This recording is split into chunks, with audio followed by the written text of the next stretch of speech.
Hey guys, my name is Joseph and I'm a certified emergency medical technician, and today I'm going to tell you what you should do when you arrive on scene with somebody who's possibly under the influence and not acting right.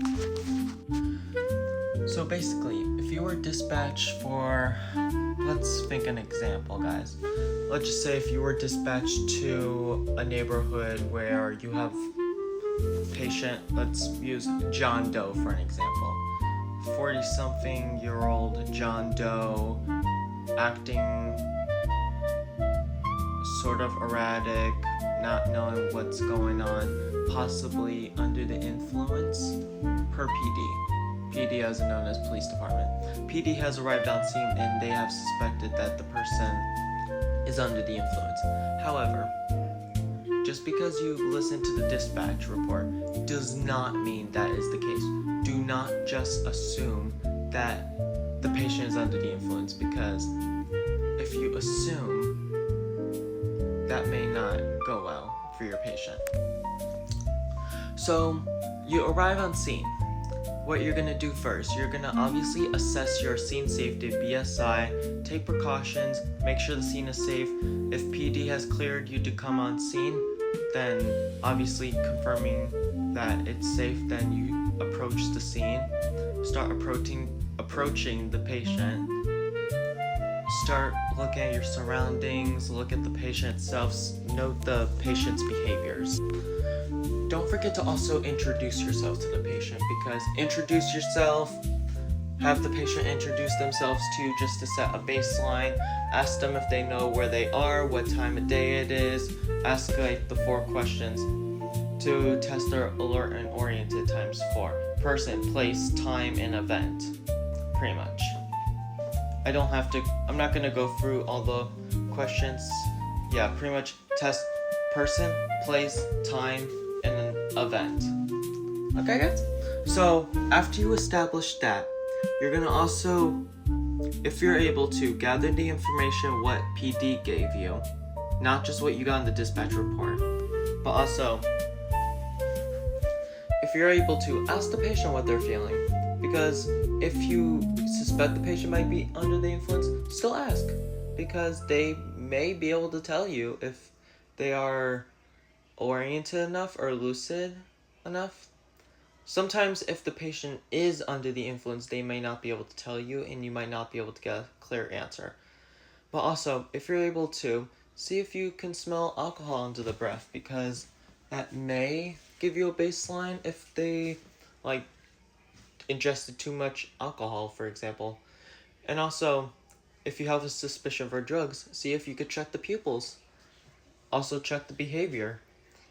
If they did take any drugs, see what drugs they took. However, after we establish that, if for some reason there is no clear evidence that they are under the influence, no drugs, no alcohol, nothing, no marijuana, nothing that suspects that reason for the behavior, start exploring other reasons. Look around, start a physical examination. Did they fall? Did they hit their head?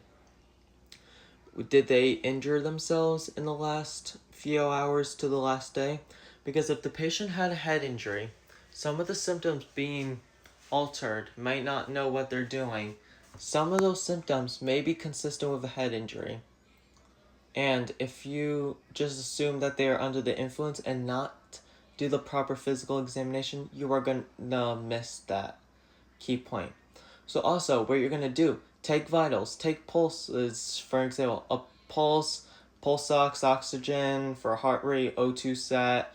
Take a blood pressure, because if there is a clinical suspicion for a brain injury, like brain bleed, the blood pressure may tell you that.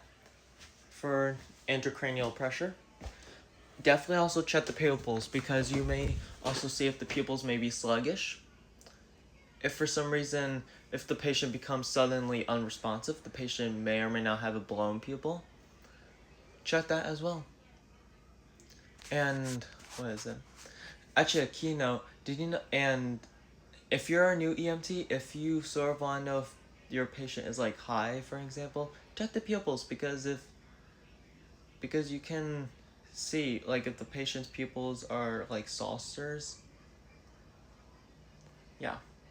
Or, for example, an overdose, you're gonna see the pinpoint pupils. Definitely in an overdose, and then the abnormal respirations as well. But pretty much, depending on what your physical exam, if for some reason your exam points out that your patient is not under the influence but suspect a head injury and your patient is in a critical state, if there's a paramedic near you, contact for a mutual aid for a paramedic because they can do a further exam. So if you're on scene and the patient is stable, you're gonna want to request a paramedic to get on scene. However, if the patient is starting to become unstable or if the paramedic is taking too long to get on scene, start getting the patient moving. Do not wait, because if the patient is unstable, you do not want to wait on scene. Start getting the patient ready to go. Stabilize them within your practice of scope. Monitor their oxygen respirations. If for some reason you're worried about intracranial injury, Cushing's triad. You're going to look for any blood pressure changes, the abnormal blood pressure. You're going to also look for cardiac abnormalities, and also you're going to look for abnormal respirations as well. Pretty much for that as well.